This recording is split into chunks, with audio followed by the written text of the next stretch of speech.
Over the course of more than 2.5 years in Ukraine, a lot of energy has been spent hyping up potential game-changing systems. And in 2 previous episodes, we've looked at systems that have either attracted that label or might deserve it anyway.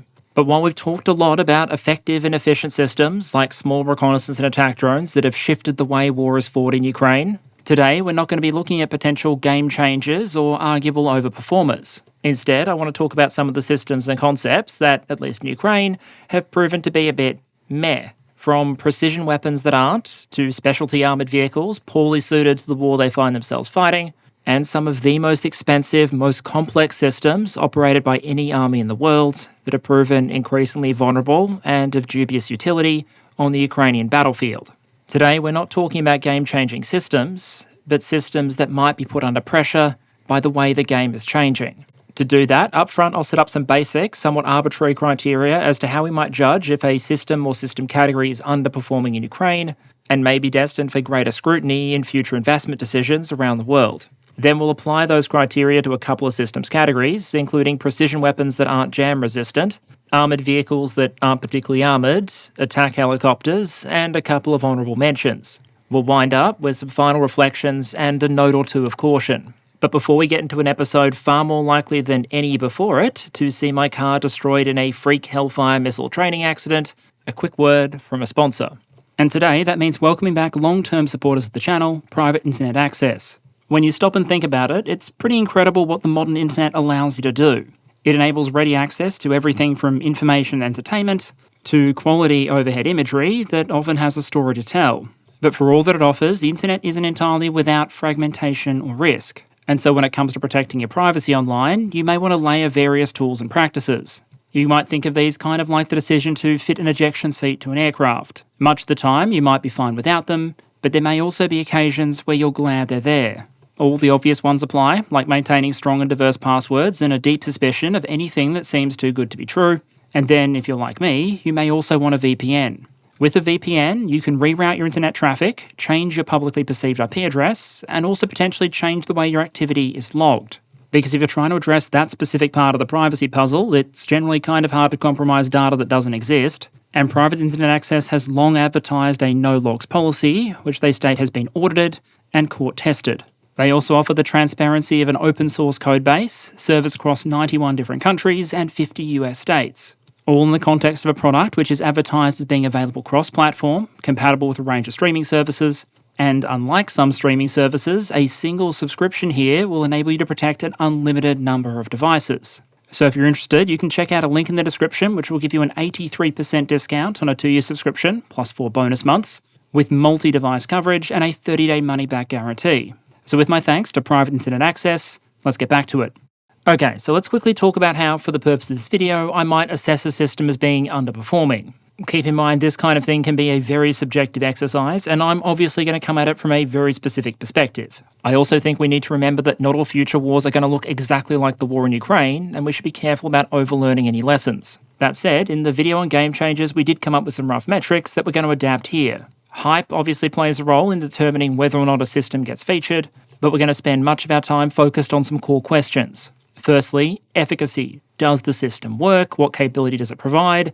And how does it compare to what was expected of it? The counterpart to effectiveness is efficiency. Do the results, do the capabilities provided, justify the investment involved? And that question can connect into a couple of other points. Firstly, broad trends. Is the tide of technological and doctrinal development moving against a system or in favour of it? After all, you probably don't want to pull the modern equivalent of going all in on a horse cavalry program at a time that Hiram Maxim is introducing the world to the belt-fed machine gun, and beyond that, the twin points of future requirements and potential alternatives. Basically, do forces in Ukraine or in the future around the world need to be able to do what a given system and concept enables them to do? And if so, are there alternative ways to achieve that goal or build that capability? For example, you could try to counter the drone spam of the future by pumping out 100 times more Patriot batteries, but there are probably other solutions out there that don't necessitate turning the GDP of an entire mid-sized nation to the task. The key here is that I'm coming at this from a defence economics perspective where, at the end of the day, every capability, every system, even if they're wildly different from one another, all draw from the same limited pool of resources. And so even if a system or concept is useful under certain circumstances, If commanders would almost always prefer to have something else of a given value instead, say pallets of cruise missiles or higher signing bonuses and thus higher manning levels, then we may have reason to look a little closer to see if it might be in the underperforming category. So with those thoughts, metrics and caveats in place, let's have a look at Ukraine. And here I'm going to start with non-EW resistant PGMs, aka precision weapons that aren't always precision weapons. A key point to make up front here is the development of true battlefield precision weapons absolutely was a massive leap in military technology and central to the so-called revolution in military affairs. The combination of things like better sensors and better networks with weapon systems that were now capable of accurately engaging even point targets without having to saturate an area with high explosive significantly shifted, all else being equal, the amount of damage a force could reliably do with a given number of missiles or aircraft sorties. Those of you who recall General Hodges' interviews on the channel might recall him talking about the US becoming accustomed to servicing targets with a single Gimler's round or a single Excalibur round during those efforts.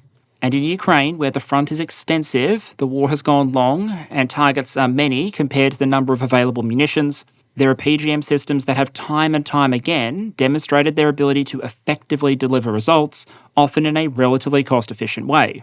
That comment encapsulates both high-end systems like Russia's Iskander missile, which has occasionally been used in hilariously inefficient fashion, but also to effectively and responsibly hunt against very high-value Ukrainian targets like ground-based air defences or aircraft. But it also includes systems at the middle or lower end of the spectrum as well. Russia's glide bombs, Ukraine's Gimler's rockets, FPV drones, Lancet loitering munitions, the list goes on. A number of these systems have actually made it into game-changer videos I've done before in a positive light. FPVs have been utterly critical in Ukraine's ability to compensate for artillery ammunition shortages, and for Russia, Lancet is one of its primary counter-battery assets in an artillery-dominated war. But there's an assumption sitting at the heart of this potentially very dangerous combination, and that's that if you're able to find a target, often using a drone, you're able to use a PGM, which may be a drone itself, in order to convert that information into an Oryx entry. And sometimes, that's just not how it works. And while trying to use large numbers of very cheap FPVs in high jamming environments have often given Ukrainian and Russian forces the ability to fail cheaply, some donated American systems have reportedly given the Ukrainian armed forces the more impressive capability to fail expensively. The first example to pick out here is the M982 Excalibur guided 155mm artillery shell. As the name suggests, Excalibur is one blingy shell, equipped with fold-out fins, GPS and inertial navigation, and everything it needs to, on paper, give you the ability to deliver about a 5.5 kilogram warhead, so about 12 pounds, against point targets beyond the range of standard artillery shells, while still using standard artillery pieces. There is the small matter of all that bling weighing very heavily on the purchase price, with individual shells going for more than $100,000 each in recent budget requests, but it does mean that when faced with certain types of targets, a small number or even a single artillery piece with a relatively limited logistics chain can potentially deliver the kind of destructive effects against those targets that would otherwise require many more guns or much more ammunition if only unguided options were available. Ukraine got its original Excalibur rounds, first for the M777 howitzers back in 2022. We're fairly confident that at least some of the early supply came from Canada, along with the equipment necessary to use the rounds, but fairly quickly America appears to have taken over the primary supplier, and the rounds appear to have done pretty well. You'll remember a relatively steady flow of videos coming out at the time that appeared to show successful Excalibur engagements of Russian forces, and anecdotal reporting was similarly positive. Russian state media covered at least one high-profile claim usage of Excalibur in December 2022, when it was claimed that 3 of these rounds were used striking against Dmitry Rogozin. You'll recall that Rogozin is the former head of Roscosmos, the Russian space agency, and also, as an aside, a bloke with an interesting political history. For example, here's a Reuters article from 2007 talking about him speaking at an ultranationalist rally in Moscow, and you can see some interesting quotes from participants on the right there. Another participant was quoted by Reuters at the time as saying, "We want political freedoms, democracy, free media, all those things everybody else wants. We don't have those things in Russia because everything is controlled by Zionists." End quote. All this is, of course, very strange because in 2007, Vladimir Putin was the president of Russia, and yet in 2022, Rogozin was in Ukraine, on Vladimir Putin's side, working to support a war effort that, at least according to Moscow, was at least partly intended to quote-unquote denazify Ukraine. Ultimately, though, it wouldn't be cognitive dissonance that wounded Rogozin and killed many of his associates. It'd be Excalibur rounds. According to New York Times reporting, citing Ukrainian sources, from January to August 2023, the peak success rate for Excalibur rounds was actually around 55%, suggesting an average at that point of 2 rounds fired for each target successfully hit and a cost of around $300,000 per. Given the nature of targets you'd expect Excalibur to often be fired against, that was probably a pretty good deal. But as has seemingly often been the case in this war, the Russians appear to have agreed with that assessment when a new Western system arrived and worked to adapt. Some of those early adaptations were probably about as unsustainable as they were predictable. In March 2023, for example, Russian state media carried this story in which a military expert and commentator describes one of those adaptations. Viktor Murkovsky was quoted as saying the following: "One of the features of the Russian air defense system's work within the framework of the special operation was the use of guided missiles of our air defense systems to destroy high-precision munitions in the air. In particular, there were cases of successful destruction of American guided artillery shells, M982 Excalibur, which were used by Ukrainian troops." So that stands as one piece, albeit a limited piece of evidence, to suggest that one of Russia's responses to a medium-cost American PGM was to shoot it down using more expensive air defense missiles. And if that was the only solution they came up with, the Americans and Ukrainians alike may just have counted the whole thing as a win anyway. The reporting seems to suggest, however, that eventually Russian electronic warfare crews worked Excalibur out. And once that happened, the accuracy of the munition fell off a proverbial cliff face. To paraphrase from the relevant reporting, researchers collected data on the use of some 3,000 Excalibur shells that had been fired by the Ukrainians and concluded that from January to August 2023, the proportion of confirmed successful strikes fell from a high of 55% as mentioned to a low of 7% in July and 6% in August. At one point, only 1 in 19 Excalibur rounds was hitting its target, and that, quote, "One of the classified reports stated that at this rate, the price of a successful strike increased from $300,000 to $1.9 million, end quote.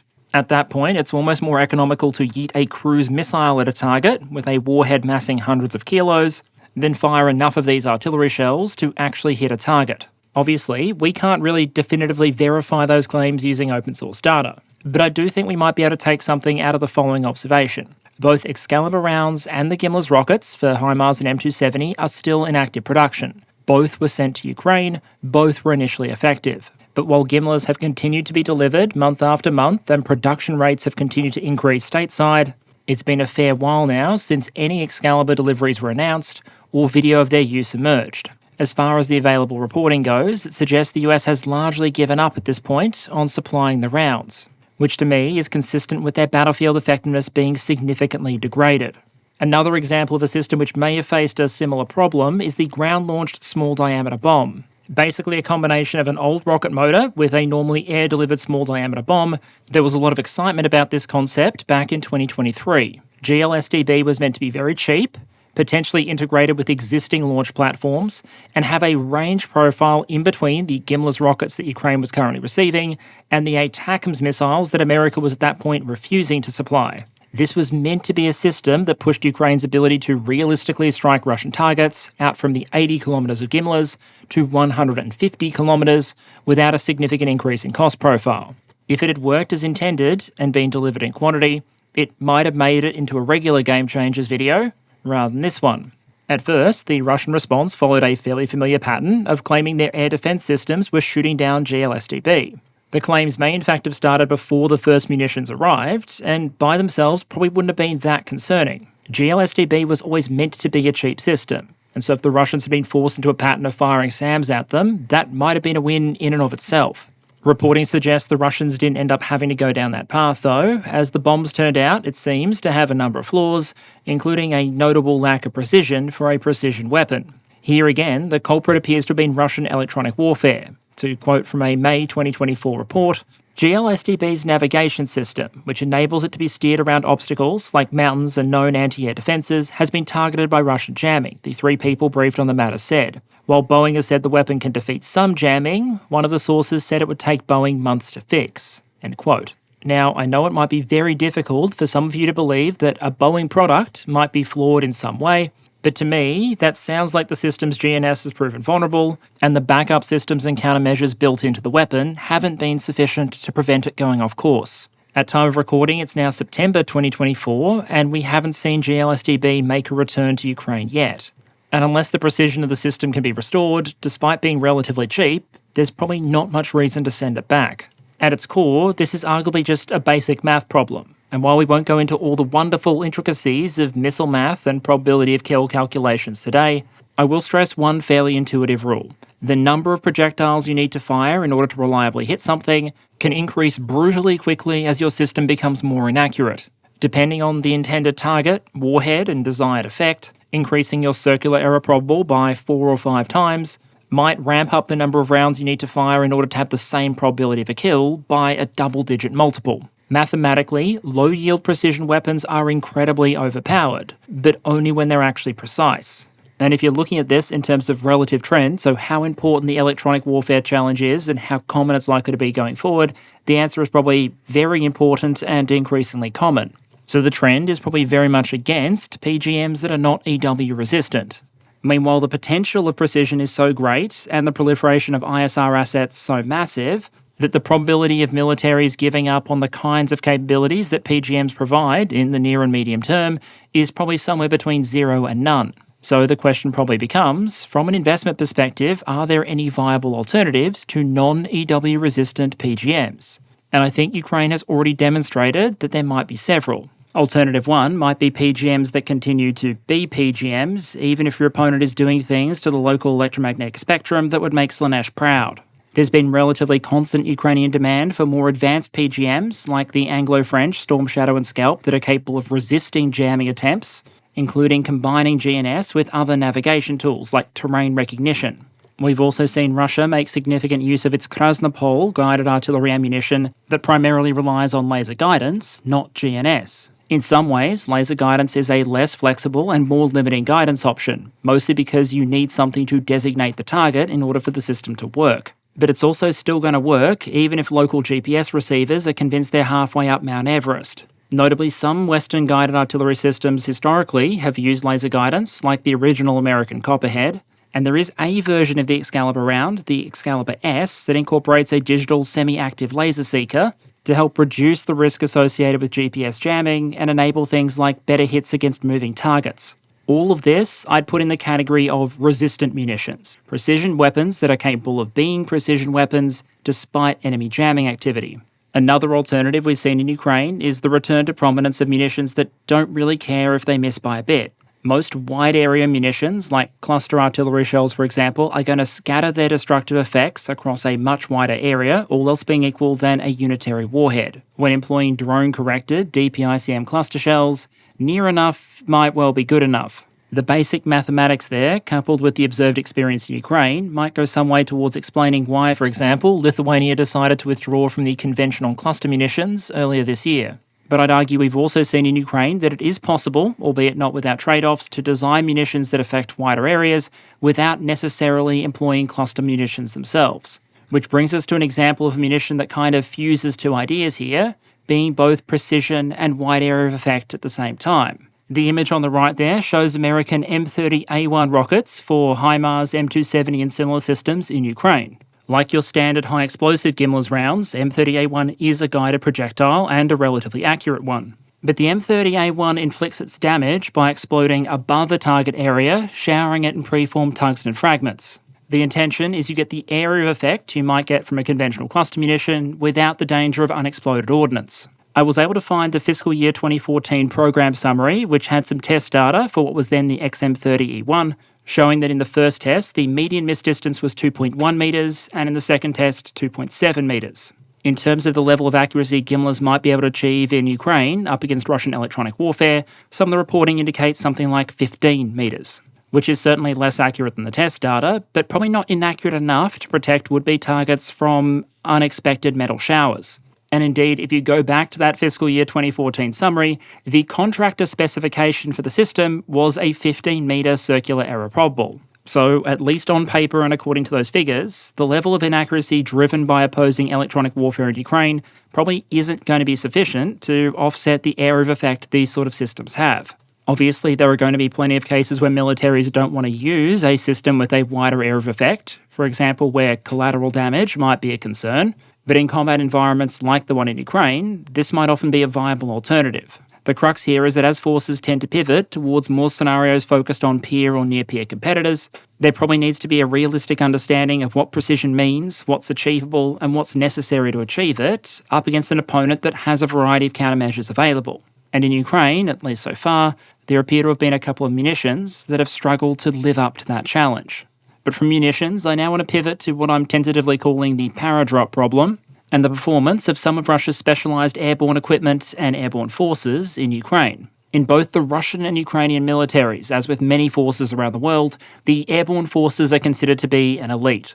And for the most part, that classification appears to have held as a general rule in Ukraine. Ukraine's air assault units have often been at the tip of their offensive spear, and Russian airborne troops, along with the naval infantry, have often been called upon to do some of the hardest offensive and defensive fighting. The VDV was a major feature of several Russian defensive actions, like Kherson in 2022 or Zaporizhzhia 2023.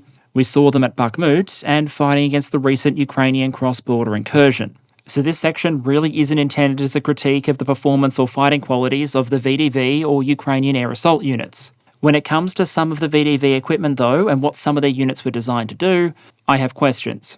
A major note up front here is that, as with many forces, not all VDV units are created equal. And if you talk about airborne air assault or strategically mobile units around the world, they can be configured in a bunch of different ways. For simplicity, I'm going to split them into air mobile, air assault, and parachute assault units.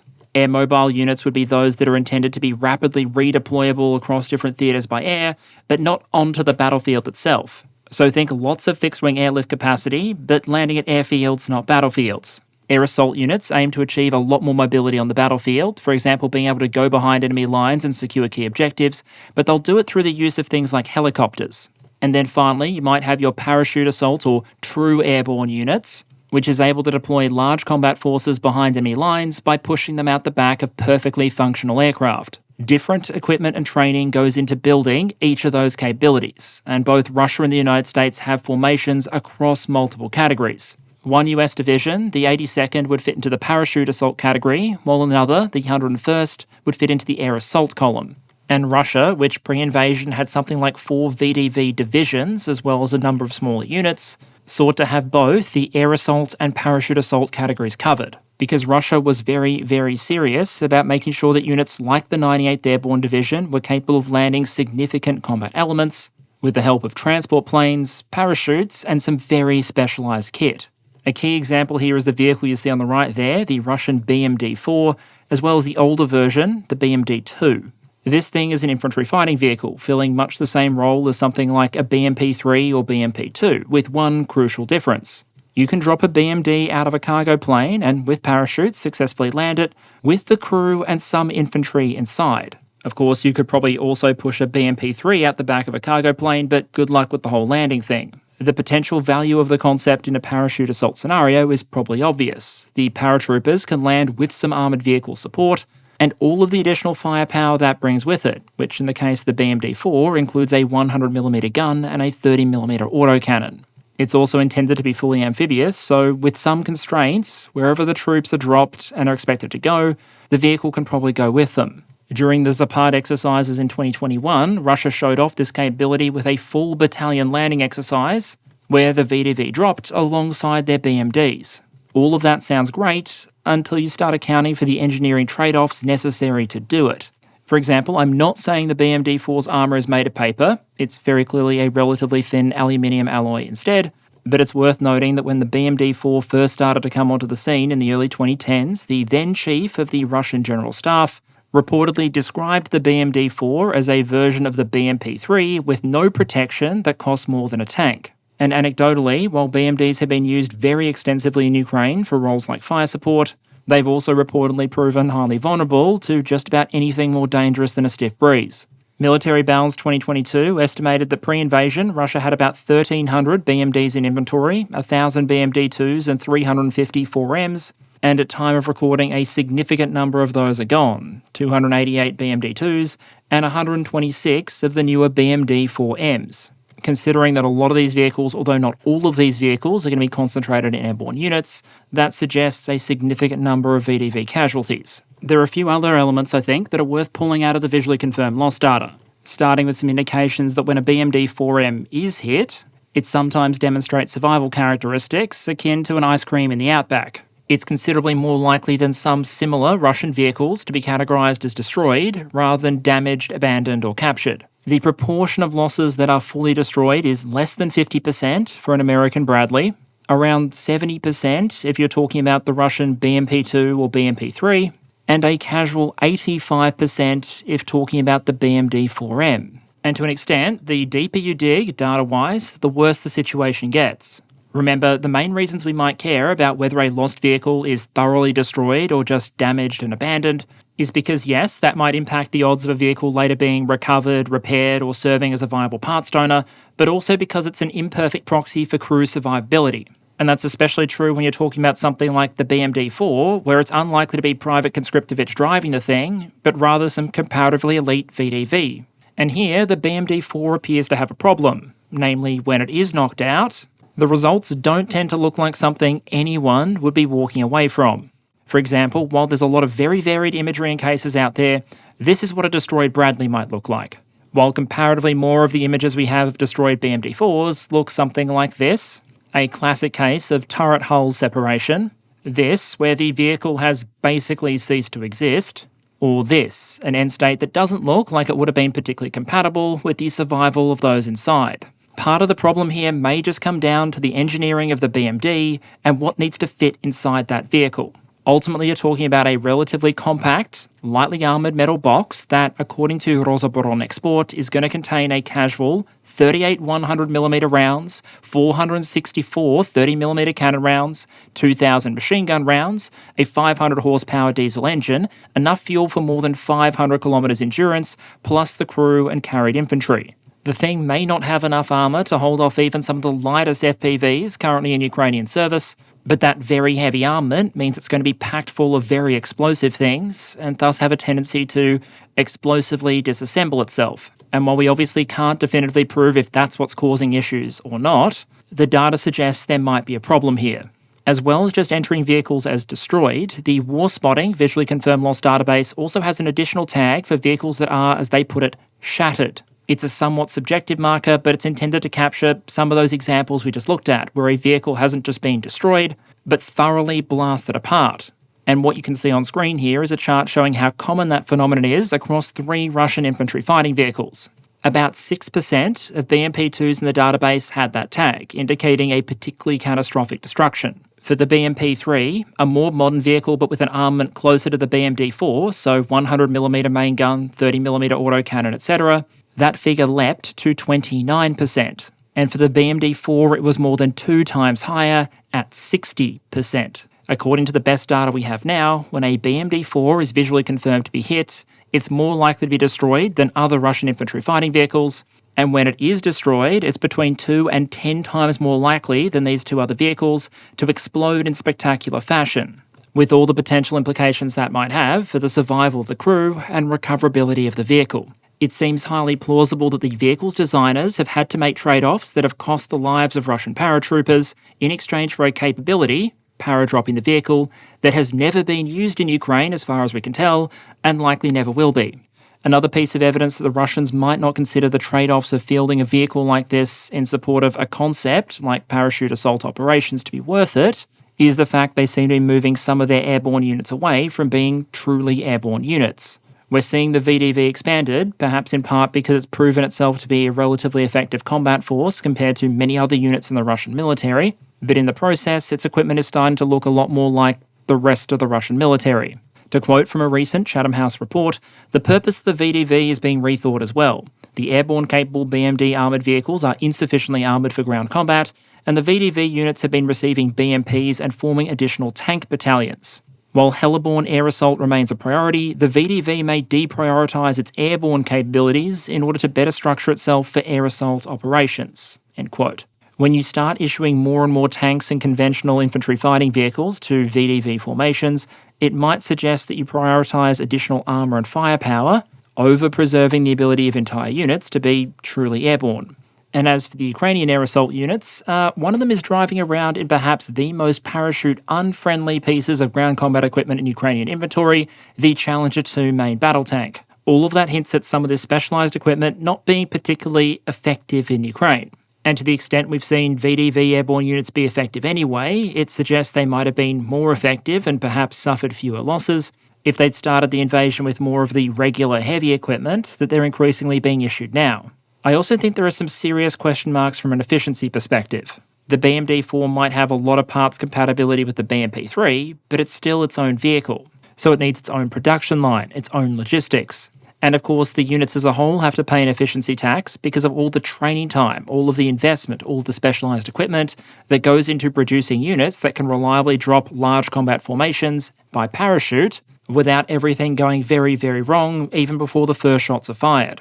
And while I'm hesitant to provide a definitive answer to this question, I'm not sure exactly what kind of future military scenarios might occur where the optimum solution to a problem is to fly slow, vulnerable cargo planes over an objective and then parachute a bunch of troops and very light equipment onto it. I'm not saying it could never happen or the capability would never prove useful, but in terms of the investment necessary in things like training time and specialised equipment, it's not really a cheap one to develop and maintain. And in future scenarios where even the survivability of relatively advanced fourth-generation fighters often comes in question, I imagine sending cargo aircraft loaded with personnel anywhere near potential opposing air defence systems would probably end up being classified as a rather high-risk manoeuvre. The heliborne VDV forces landing at Hostomel in February 2022 suffered extensively, but I feel pretty confident projecting that casualties would have been much, much higher if they'd flown a bunch of Ilyushin 76s towards Kyiv instead. Meanwhile, if the requirement is for forces with lots of strategic mobility but not necessarily the ability to drop into enemy territory directly, there may be fewer trade-offs involved in investment, training and equipment design terms in building up units that are good at redeploying by aircraft but not necessarily jumping out of them. You may not be able to paradrop a Bradley, but you can sure as heck redeploy one by air. And in the context of the war in Ukraine, I think it's a potentially useful hypothetical to ask, what if some of Russia's best infantry formations had focused less training time and equipment investment on a manoeuvre they have never done in Ukraine yet, a parachute assault, and more optimising for the kinds of things they've actually ended up doing? And the question to be posed to militaries more broadly observing that experience might be something along the lines of, might it be worth trading off the ability of some units to jump into battle for them to be better equipped and more capable when they get there? Which brings us to another, arguably somewhat related system that's previously been featured on the channel back in 2022. At the time, I argued the attack helicopter was facing some obvious difficulties and vulnerabilities in Ukraine, and while I argued it clearly wasn't appropriate to call game over on manned rotary aviation as a result of those initial experiences, I think there's a bit more to say on the subject in the second half of 2024. As with every system category we talk about like this, we need to start with the purpose. What is the attack helicopter meant to do, and thus how can we evaluate it? If you look for documents that try and explain why the US Army needs to spend billions of dollars building new AH-64 Apache attack helicopters, you might get extracts like this one. The AH-64E is the Army's network-centric, multi-role weapon supporting the multi-domain battlefield. It provides capability to simultaneously conduct or quickly transition between movement to contact, security, and/or attack missions to provide reach, lethality, protection, and mission command as part of the Joint Combined Arms Team. The AH-64E enables the Joint Air-Ground Maneuver Team to dominate the battle space by providing air-to-ground synergy through real-time intelligence, surveillance, and reconnaissance, ISR, information, and responsive precision fires. End quote. Translated, it's a relatively fast-moving flying thing that can see good because it has a lot of sensors, talk to other systems, and carries a decent load of precision weapons. That makes it a potentially really useful multi-role platform that might be able to scout, provide overwatch, carry out attack missions, or potentially its most important function, being a flying thing with weapons on it that, because its wings spin rather than being fixed, armies are allowed to buy rather than the Air Force calling dibs. A number of NATO nations built up extensive attack helicopter inventories during the Cold War, in part with the intention of helping to contain Soviet armoured thrusts in the plains of Europe, but the Soviet Union was likewise a massive user, and in 2022, Russia operated an attack helicopter fleet that, depending on how you count it, was larger than that of the People's Liberation Army, and the Russian Defence Industrial Base remained a key supplier to countries around the world that wanted to purchase attack helicopters without going to American or European manufacturers. Russia operated and continues to operate a variety of attack helicopters, including the Kar-52, Mi-28, Mi-35, and older variants dating back to the original Hind. As you can see with the chart on screen there from Military Balance 2021, deliveries by Russian industry of these new attack helicopter types to the Russian military peaked in that 2011 to 2015 period, helping to lead to a very substantial fleet of, on paper, something like 400 attack helicopters at the time of the February 2022 invasion, while Ukraine had maybe 35 in inventory. Note, I'm only counting what would normally be classified as attack platforms here, not transport helicopters with some rocket pods strapped to them. Even with that carve-out, in Russian inventory, attack helicopters appear to have outnumbered, for example, the Sukhoi 34 fighter bombers by more than 3 to 1. With those sort of platform counts and investments, you would have expected the Russians to get a lot of value out of their attack helicopters basically from day one. Instead, what appears to have happened is that after the initial shock to the Ukrainian air defense system wore off, Russian attack helicopters started being shot out of the sky in significant numbers, and flights deep into Ukrainian territory, or even just right up to the contact line, became increasingly rare. That, and similar tactics adopted by the Ukrainians, appear to have slowed losses, but far from halted them. What you're seeing on screen here is an approximate value of each nation's pre-war inventory of its most common attack helicopter type, the Mi-24 for the Ukrainians, and the Kar-52 for Russia. Those are Military Balance 2022 figures, while the orange segment of the bar represents confirmed losses, according to the Oryx database. Noting that all the regular caveats apply here, and I haven't attempted to account for new construction or imputed losses. But what this sort of encapsulates, alongside the video we have of helicopters being hit by anti-tank guided missiles, drones, manpads, larger air defense systems, you name it, is that the Kar-52 inventory in particular has taken some pretty heavy attrition over the course of the fighting here. Now, obviously, high loss rates alone don't do anything to establish that you're dealing with a useless or underperforming system. They just give you a factor to weigh against their overall performance and utility. So my broad question is, after the first couple of weeks of the invasion, how have Russian attack helicopters actually performed? There appear to have been two primary modes of engagement. One is the use of long-range anti-tank guided missiles from the hover, primarily by Russian choppers, because they're the ones that have access to those missiles. The Ukrainians largely don't. And the second technique used by both sides is to fly the helicopter very, very, very low, pitch up at the last moment, and lob a bunch of unguided rockets in the general direction of the target. Tactic 2 limits the exposure time of the helicopter and maximizes terrain masking through the use of indirect fire, while Technique 1 attempts to outrange things like short-range air defense systems. And to be clear, there have been periods where we've seen escalated Russian attack helicopter activity, particularly used as a defensive tool against Ukrainian mechanized pushes. Perhaps the example we have which gave us the largest amount of footage over a short period of time was Ukraine's mid-2023 southern offensive. There, Russian attack helicopters with long-range ATGMs appear to have wreaked havoc on some Ukrainian units in the open. But even that renaissance at the battlefield level was neither without costs nor particularly enduring. When ATACMS missiles belatedly arrived in Ukraine, Russia lost a number of attack helicopters in rapid succession to cluster missile strikes against helicopter bases. That appears to have forced, as well as losses, a greater degree of dispersion to things like temporary FARPs in order to evade those kind of strikes. And at least based on footage that continues to be released by the Russian MOD and various Russian channels, attack helicopter footage is a small minority of releases in 2024. Ukraine's attack helicopters, meanwhile, lacking those sort of advanced weapons, have spent much of the war functioning as a kind of hypermobile airborne Grad. It's also possible, although we're still dealing with very limited information at this point, that the recent Ukrainian cross-border operation into Russian territory may have revealed another tension in the role in the attack helicopter and the way the Russians have been using them. In both the Russian doctrine we've previously looked at and the tactics we've observed the Russians use in Ukraine, often the Kar-52s and Russian attack helicopters are being used as responsive assets. The Russian military is far from short of things that can provide firepower, but the attack helicopters can respond to an urgent need for it somewhere on the front relatively quickly. The potential problem is that the preferred tactic of long-range ATGM engagements from beyond the range of enemy manpads and short-range air defense systems, so, you don't end up a kilometre or two too close to the bloke with the manpad and end up being an involuntary participant in a viral video, doesn't really work as well if you're not entirely sure where the front line and thus those potential threats are. And that kind of confusion, where the front line is fluid and you're not exactly sure where manpads and similar threats might be more common during things like surprise attacks, which is exactly when you'd expect the helicopters to be called on. Now, we can be very confident that Russian attack helicopters were among the assets that were sent against the Ukrainian cross-border operation. We know that because we have visual evidence of them being engaged or in some cases destroyed there. But what we don't have, unlike for example in Zaporizhzhia, is a huge amount of concrete evidence of them actually achieving much. At time of recording, the Ukrainian forces in that region are facing Russian counterattacks, some of which have been successful and drawing a lot of fire.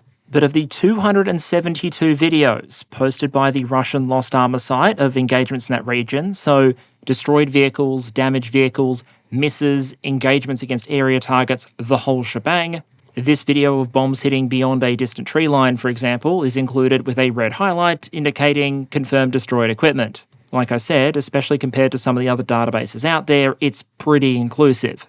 And yet, of all those entries, exactly 0 are tagged as helicopter ATGM strikes. Instead, for the most part, it's a mixture of FPVs, Lancets, Iskander ballistic missiles, and bombs dropped by the VKS. It is, of course, possible that the Russians are deciding just to not publish that footage, although they have been very keen to do so in the past. And anecdotally, complaints by Ukrainian forces about the danger posed by Russian attack helicopters have been significantly rarer here than they were, for example, in Zaporizhzhia.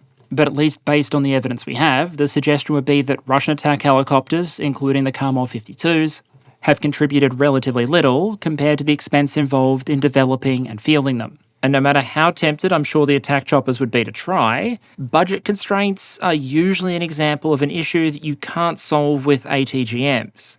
Rather than just talking in generalities though, let's give some quick examples of just how bonkers expensive procuring and sustaining modern attack helicopters can be. Poland, as part of their recent rearmament strategy that's only a couple of steps removed from turning up to every arms show around the world and saying, "I'll take it," recently got American approval for a foreign military sales package worth very approximately $12 billion US, which included 96 Apache attack helicopters.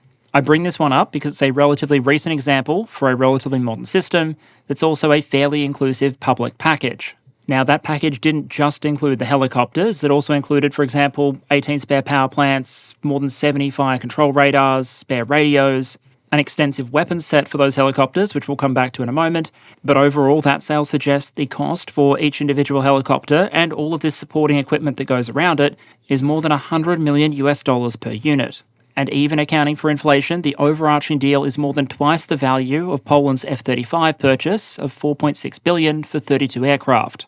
And while the F-35 might be capable of operating in a relatively dangerous opposing air defence environment and delivering a wide range of ordnance, the Polish purchases of weapon systems for the Apache are, as you might suspect, a bit more focused. As part of the package, the Poles will reportedly get about 2,500 ATGMs, 1,800 Hellfire 2s and 460 AGM-179s, around 500 Stingers and 7,600 guidance kits for currently unguided rockets. In terms of guidance system and accuracy, technical reliability, lethality, those ATGMs are arguably quite good systems. But to look back on that Ukrainian experience for a moment, the thing I want to point out here is their range. As you can see on the right there, the manufacturer advertises a maximum range for the Hellfire 2 of about 8 kilometres if fired on a high trajectory from an altitude of 914 metres, 3,000 feet. Chop that down to about 7 kilometres if you're firing directly at the target rather than on that lobbing trajectory, and cut it down even further if the helicopter is flying at a low level where it may actually be survivable against the kind of threats we've seen in Ukraine. The manufacturer for the JAGM is a little more coy, advertising only a maximum range of greater than 8 kilometres, but in both cases you're looking at an advertised maximum range that's probably shorter than the best of the Russian systems we've seen used in Ukraine, and one relatively close, perhaps dangerously close, to the range of longer-ranged manpads. The British Starstreak, for example, advertises an operational range in excess of 7 kilometres, leaving potentially uncomfortably little reach advantage for helicopters trying to reach vehicles that might have infantry screens equipped with manpads ranging out ahead of them. By most measures, this is a lot of money to be directing towards a given capability when there are limited resources available and other capabilities that are on the shopping list as well. For example, if you're talking about a very different source of fires, Poland contracted to purchase the Korean K-239 Chunmoo multiple rocket launch system, getting 72 launches and, quote, thousands of missiles with ranges from 80 to 290 kilometres for $1.6 billion US approximately. As we've seen with the way that Ukraine sometimes uses HIMARS and ATACMS, or Russia Tornado S and Iskander, trucks may not be quick and responsive, but missiles can be. And at those contract rates, you could have more than 500 launches and tens of thousands of missiles to go with them for the cost of fielding those Apaches. And this potential issue of cost efficiency and potential vulnerability doesn't just crop up when you compare attack helicopters to ground-based systems. Things can also get a bit muddy when you start comparing them to various fixed-wing options. In the past, we've talked about US DoD reimbursement rates, which is basically how much the DoD wants to recover from someone if they have to lend out a piece of military equipment to them, just in case the IRS ever needs to borrow some attack helicopters or something. While not a perfect proxy by any stretch, these can serve as useful approximations for how much different systems cost the US military to operate. And so if in 2023 a different part of the US federal government had wanted to borrow an AH-64D attack helicopter for reasons, that would have set them back around $9,700 per hour. The price for the AH-64E was $6,600. That's cheaper than potentially relevant combat fixed-wing aircraft, but perhaps not as much cheaper as you might think. An AC-130J gunship would set you back $8,900 an hour, an A-10 $9,800, an F-35 about $15,000, so roughly the price of 2 attack helicopters, and an F-15EX $16,423. Again, these systems are not direct substitutes for each other. F-35 doesn't do everything AH-64 does, or vice versa. But in a tough budget environment where hard trade-offs have to constantly be made, sticker shock may not help the choppers. In fiscal year 2023, according to the data you can see on the right there, just remanufacturing and modifying 38 Apaches, so using existing airframes and doing service life extension and modifications, is marked down there as having a cost north of $23 million US dollars per airframe. And herein lies that basal question of relative capability, efficiency, and requirements. It would be very, very wrong to say that attack helicopters can't be incredibly dangerous or they don't provide a lot of capability to the forces that possess them. The latest designs already have excellent sensors, long-range anti-tank weapons, and they're getting even longer-range systems. We've already seen test firings of much longer-range munitions like the Spike NLOs from the AH-64 platform, and many forces are talking about the potential of using attack helicopters as a node in a manned-unmanned teaming unit, where you have the helicopter, the manned system, operating alongside a wider family of drones. The great challenge for the attack helicopters may not be that they can't do a job or many jobs, but rather that there might be other, more affordable and potentially less vulnerable ways of providing the required capabilities. If you want to fire long-distance, non-line-of-sight missiles or loitering munitions, for example, do you need to use a helicopter to do it? There are plenty of systems out there that enable long-range missiles to be fired from ground vehicles, and in Ukraine we see infantry units doing it, using things like Lancet and basic catapults.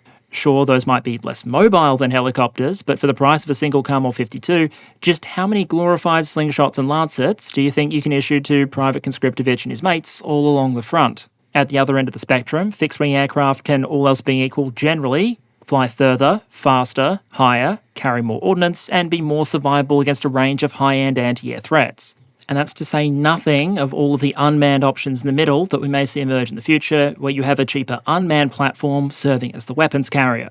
That last point leads logically into the broader question of trends, and here I think the general direction of travel is towards the modern battlefield, at least in peer or near-peer scenarios, becoming increasingly dangerous for attack helicopters, at least as we know them. In a lot of cases, the threats that are out there appear to be growing in both quantity and qualitative terms. Manpads like Starstreak can fly further, faster, and be harder to jam than a lot of what came before. Major powers, including the US military, are moving towards fielding new generations of short-range air defense vehicles, which now increasingly include longer-ranged anti-aircraft options.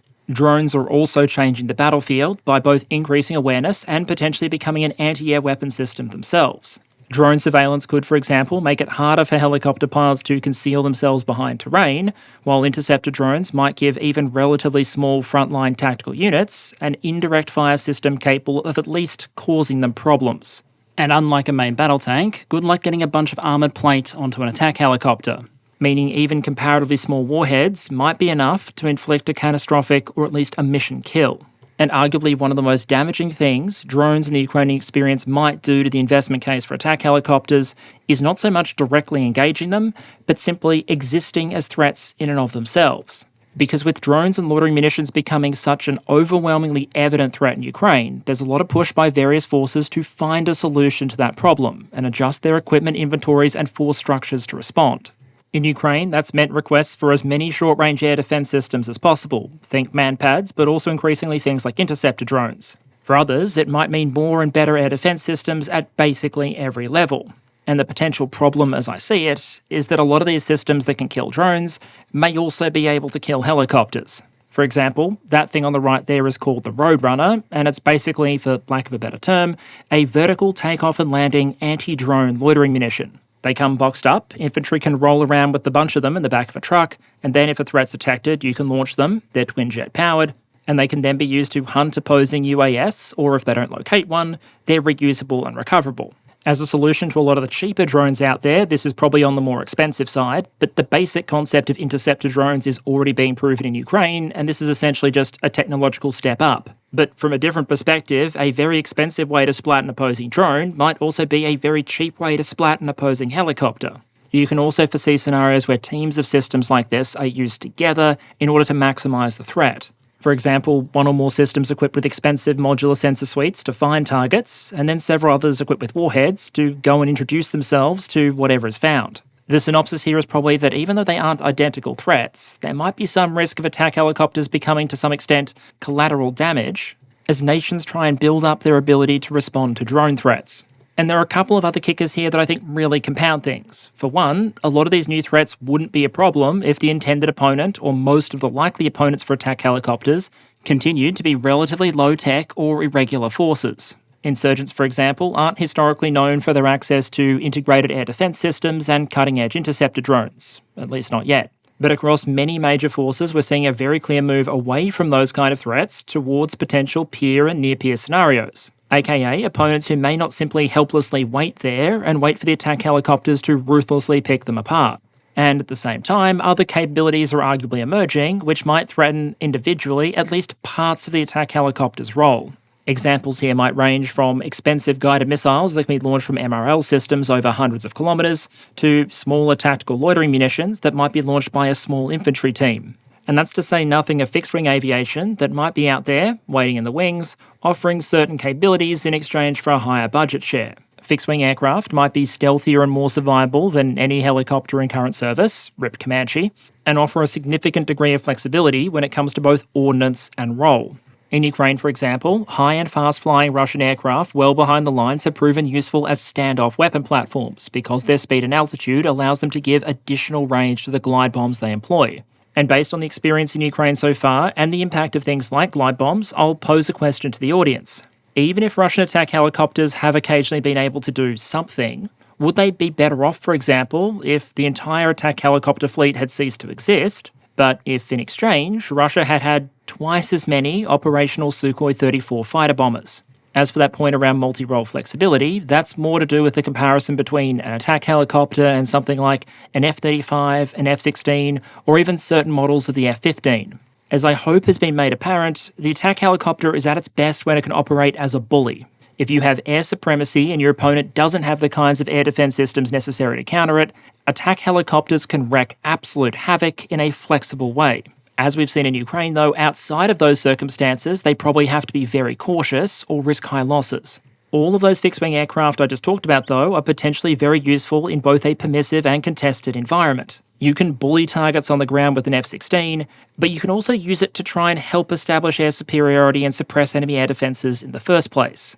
You can put air-to-air missiles on it to try and shoot down opposing aircraft, anti-radiation missiles to go after air defences, or mount air-launched cruise missiles and go after opposing air bases. F-35 is arguably an even more extreme example because while it's very much not invulnerable, those stealth features and its self-defense suite probably mean there are going to be a lot of systems out there that struggle to detect and successfully engage it when compared to other threats. In a world where you're preparing more for peer-on-peer or peer-on-near-peer scenarios, there might be an investment logic to investing a little less in systems that are at their best when you're already winning, and more in those that help you get to the point where you are winning in the first place. Now, lest I suddenly find my car sporting a bunch of new 30mm ventilation holes, I need to stress that potential underperformance in Ukraine absolutely doesn't signal the imminent end of the platform everywhere. Helicopters as a class still have a lot of potential utility and a range of potential advantages, some of which we haven't even touched on in this section. For example, you might be able to land, rearm and refuel a helicopter at a forward arming and refueling point that is basically a field with a couple of vehicles parked next to it. Good luck doing that with an F-16. Transport helicopters obviously have significant utility. We've seen a number of large recent investments in them. and you normally wouldn't expect them to have to get as close to opposing enemy air defence systems as the attack choppers do.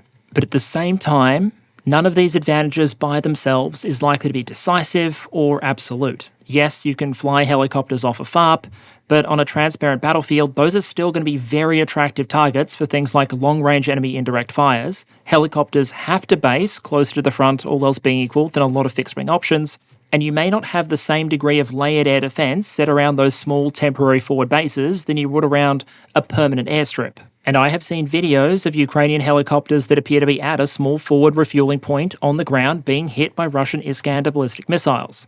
Every system offers something, but comes with trade-offs. And Ukraine just seems to be pushing some countries towards the belief that those trade-offs may not favour large-scale investment here. Earlier this year, the US Army announced it was cancelling the Future Attack Reconnaissance Aircraft program, which was intended to produce a next-generation Scout helicopter. Attempts to replace the old Vietnam-era OH-58 design have a long and storied history. From memory, the Comanche program spent about $7 billion very roughly to not field a replacement, leaving the old design to soldier on. Then the Armed Reconnaissance Helicopter program was cancelled without fielding a new helicopter, leaving the old design to soldier on even more until it was ultimately retired. The FARA program would prove considerably more cost-efficient than the Comanche program before it, by this time only spending $2 billion in order to not field a new helicopter. Reporting on the cancellation suggested that observations of the battlefield in Ukraine helped shape the decision. US Army Chief of Staff General Randy George was quoted as saying that aerial reconnaissance has fundamentally changed. Sensors and weapons mounted on a variety of unmanned systems and in space are more ubiquitous, further reaching, and more inexpensive than ever before. End quote. Japan, which is in the process of ramping up military expenditure and modernisation, is nonetheless pulling back when it comes to rotary aviation. The country has declared its intention to retire its existing fleet of attack and observation helicopters in favour of unmanned systems, describing the existing fleet as increasingly obsolete and destined to be replaced by attack/utility, miniature attack and surveillance UAS.